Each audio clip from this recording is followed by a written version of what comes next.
दोस्तों, आप सभी का स्वागत है हमारे चैनल अंधेरा 360 पर। कब्रिस्तान नंबर 14, जहां आवाजें दफन होती हैं। कब्रिस्तान की सबसे अजीब बात ये नहीं कि वहां मुर्दे होते हैं, बल्कि ये है कि वहां कुछ आवाजें कभी मरती नहीं। लोग कहते थे कि इस कब्रिस्तान में अगर कोई आखिरी दुआ के बाद भी कुछ बोल दे तो उसकी आवाज जमीन के नीचे कैद हो जाती है। ये कब्रिस्तान शहर से दूर था, झाड़ियों और टूटे रास्तों के बीच। वहां जाने वाले अक्सर कहते कि हवा में किसी के बोलने की फुसफुसाहट सुनाई देती है, लेकिन आसपास कोई नहीं दिखता। पुराने पत्थरों पर नाम आधे मिटे हुए थे, कुछ कब्रों पर सिर्फ खरोंच के निशान थे, जैसे किसी ने अंदर से पत्थर को रेदने की कोशिश की हो। कब्र खोदने वाला सलीम बरसों से वहां काम कर रहा था। उसका कहना था कि हर नई कब्र के साथ हवा भारी हो जाती है और जमीन कुछ देर के लिए कांपती है, जैसे कोई नीचे कुछ कहना चाहता हो। एक दिन शहर का एक आदमी अचानक गायब हो गया। कुछ दिन बाद उसकी लाश मिली और यहीं दफन की गई। जब मिट्टी डाली जा रही थी तो कुछ लोगों ने साफ सुना कि जमीन के नीचे से किसी के बोलने की आवाज आ रही है। सबने डर के मारे दुआ तेज कर दी। दफन पूरा होने के बाद सब चले गए, लेकिन सलीम ने कहा कि उसे अब भी वही आवाज सुनाई दे रही थी। उसके बाद कब्रिस्तान के आसपास रहने वाले लोगों को अजीब सपने आने लगे। उन्हें लगता कि कोई उनके कान के पास झुककर कुछ कहना चाहता है, लेकिन आवाज साफ नहीं होती। कुछ लोग डर के मारे बीमार पड़ गए। जब वे कब्रिस्तान के पास से गुजरते तो उन्हें अपना ही नाम हवा में सुनाई देता। एक रात सलीम अकेला कब्रिस्तान में रह गया। हवा बिल्कुल थमी हुई थी। अचानक कई कब्रों से एक साथ फुसफुसाहट उठी, जैसे दर्जनों लोग एक साथ बोलना चाह रहे हों। जमीन हिलने लगी। सलीम भागने लगा, लेकिन उसके पैरों के नीचे की मिट्टी नरम होती गई। उसे लगा जैसे जमीन उसे अपने अंदर खींच रही हो। अगली सुबह लोग आए तो सलीम कहीं नहीं था। उसी जगह एक नई कब्र बनी हुई थी।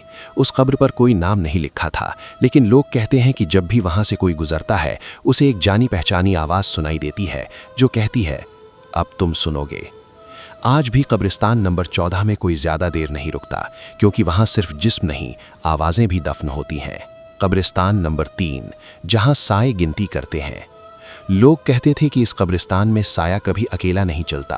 अगर किसी ने ध्यान से देखा तो उसे अपने साए के पास एक और साया दिखता जो जमीन पर देर से हिलता था। यह कब्रिस्तान शहर की आखिरी बस स्टॉप के पीछे था, टूटी दीवारों और झुकी हुई कब्रों से भरा हुआ। दिन में भी वहां अजीब सन्नाटा रहता, जैसे हवा भी सांस लेने से डरती हो। कब्रों के पत्थरों पर अंक खुद ब खुद उभर आते थे, कभी 3, कभी 5, कभी कोई और संख्या। किसी को समझ नहीं आता था कि ये अंक क्यों दिखाई देते हैं। कब्र खोदने वाला मुस्ताक अक्सर कहता कि ये गिनती है, लेकिन किसकी, ये उसने कभी नहीं बताया। उसकी आंखों में हमेशा डर भरा रहता था। एक दिन शहर का एक लड़का वहां से गुजरते हुए रुक गया। उसने देखा कि उसके साए के पास एक और साया खड़ा है। उसने सोचा कि ये उसकी आंखों का धोखा है, लेकिन जैसे ही उसने कदम बढ़ाया, दूसरा साया भी उसके साथ चला। जब वो कब्रिस्तान से बाहर निकला तो उसे लगा कि कुछ हल्का हो गया है, जैसे कोई चीज पीछे छूट गई हो। अगले दिन उस लड़के की कब्र उसी कब्रिस्तान में दिखी।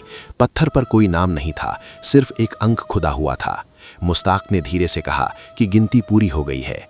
किसी ने उससे पूछा कि गिनती किसकी थी, तो उसने जवाब नहीं दिया, बस जमीन की तरफ देखता रहा। उसके बाद लोगों ने देखा कि कुछ लोग कब्रिस्तान से निकलते समय जमीन पर सिर्फ एक साया छोड़ जाते हैं, दूसरा साया पीछे रुक जाता है। रात को वही साए कब्रों के बीच घूमते हैं और नए आने वालों की तरफ देखते हैं, जैसे किसी को चुन रहे हों। आज भी अगर कोई उस कब्रिस्तान में जाता है और महसूस करे कि उसका साया देर से हिल रहा है, तो समझ लेना चाहिए कि गिनती शुरू हो चुकी है। वहां से निकल जाना ही सबसे समझदारी होती है, क्योंकि कब्रिस्तान नंबर 3 में साए नहीं, लोग पूरे होते हैं। कब्रिस्तान नंबर 22, जहां सांसें उधार ली जाती हैं। इस कब्रिस्तान के बारे में कहा जाता था कि यहाँ दफन लोग अपनी आखिरी सांस पूरी नहीं कर पाए थे, इसलिए जमीन उन्हें चैन से सोने नहीं देती। ये जगह शहर के पुराने हिस्से के पास थी, लेकिन वहां जाने वाली गली हमेशा सूनी रहती। जो भी वहां से गुजरता उसे सीने पर हल्का बोझ महसूस होता, जैसे हवा भारी हो गई हो। कब्रों की मिट्टी अक्सर गीली रहती, चाहे मौसम कुछ भी हो। लोग कहते कि ये नमी पानी की नहीं, सांसों की है। कब्र खोदने वाला करीम जानता था कि कुछ कब्रों के पास ज्यादा देर रुकना ठीक नहीं। उसका कहना था कि अगर किसी को वहां अचानक गहरी सांस लेने की जरूरत महसूस हो तो समझ लेना चाहिए कि कोई नीचे से अपनी सांस वापस मांग रहा है। एक दिन एक औरत अपने बीमार पति को लेकर उस रास्ते से गुजरी। जैसे ही वो कब्रिस्तान के पास पहुंची, उसका पति अचानक रुक गया। उसने कहा कि उसे सांस नहीं आ रही। औरत ने मदद के लिए आवाज लगाई, लेकिन आसपास कोई नहीं था। कुछ देर बाद पति जमीन पर बैठ गया। उसकी सांस धीरे धीरे शांत हो गई, जैसे किसी ने उसे खींच लिया हो। अगले दिन उसी आदमी की कब्र वहीं बनी। कब्र पर नाम लिखा गया, लेकिन मिट्टी डालते ही वहां से एक लंबी सांस निकलने जैसी आवाज आई। करीम ने सबको पीछे हटा दिया।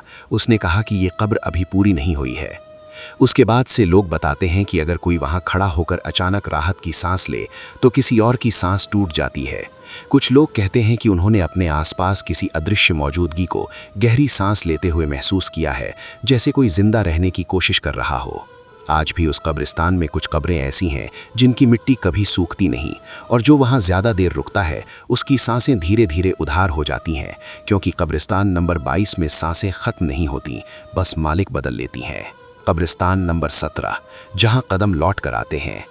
इस कब्रिस्तान के बारे में कहा जाता था कि यहाँ से जो भी जाए तो उसके कदम लौट कर आते हैं।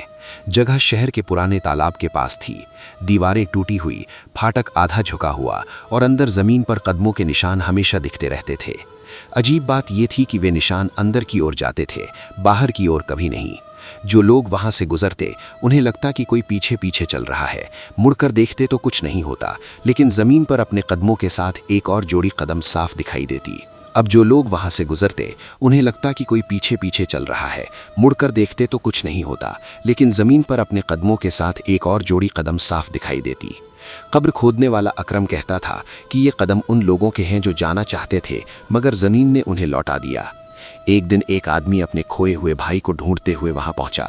उसने देखा कि एक कब्र के पास मिट्टी ताज़ा है, लेकिन पत्थर पर कोई नाम नहीं। जैसे ही वो आगे बढ़ा, उसे लगा कि उसके पीछे किसी के जूते की आहट है। उसने चलना तेज किया, आहट भी तेज होती गई।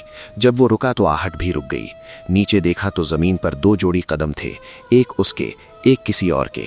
उसने वापस जाने की कोशिश की, मगर रास्ता वही नहीं रहा। कब्रें पास आती गईं, दीवारें जैसे सरकने लगीं। उसे एहसास हुआ कि उसके कदम आगे नहीं बढ़ रहे, बल्कि उसे उसी जगह खींच रहे हैं। अचानक उसे लगा जैसे उसके पैरों में ताकत नहीं रही। जमीन ठंडी नहीं थी, बल्कि भारी थी, जैसे किसी ने पकड़ लिया हो। अगली सुबह लोग आए तो आदमी शहर में घूमता दिखा। उसकी आंखें खुली थीं, मगर चेहरे पर पहचान नहीं थी। उसके पीछे जमीन पर कदम नहीं पड़ते थे। उसी दिन कब्रिस्तान में एक नई कब्र दिखी, जिस पर सिर्फ इतना लिखा था, लौट आया। आज भी अगर कोई कब्रिस्तान नंबर 17 के पास से गुजरते हुए महसूस करे कि उसके पीछे किसी के कदम है, तो उसे रुकना नहीं चाहिए, क्योंकि वहां जो रुकता है उसके कदम आगे नहीं बढ़ते, वो खुद कब्रिस्तान में लौट आते हैं।